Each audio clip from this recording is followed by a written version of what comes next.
ماست کباب یه غذای راحت و فوری و سالمه که مطمئنم اگه درستش کنی میشه یکی از خوشمزه ترین کبابایی که تا به حال خوردی. اول سینه مرغ رو به صورت جوجه برش میزنیم و کنار میذاریم. بعد فلفل دلمه‌ای که بهتر از فلفل دلمه رنگی استفاده کنیم و خورد میکنیم. همینطور پیاز و لیمو ترش تازه.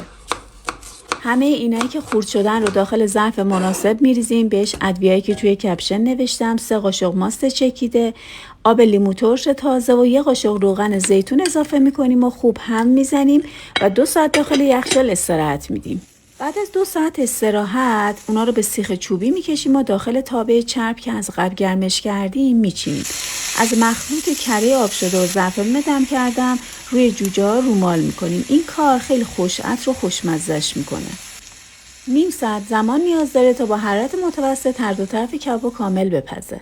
برای برنج قالبی بعد از اینکه آب برنج کشیده شد 1 لایه برنج زعفرونی و 1 لایه برنج سفید میریزیم و سطحش رو کامل صاف و یک دست میکنیم و 1 ساعت با حرارت کم دم میذاریم. حتما این ماست کباب رو درست کنید چون مطمئنم عاشق طعمش میشید.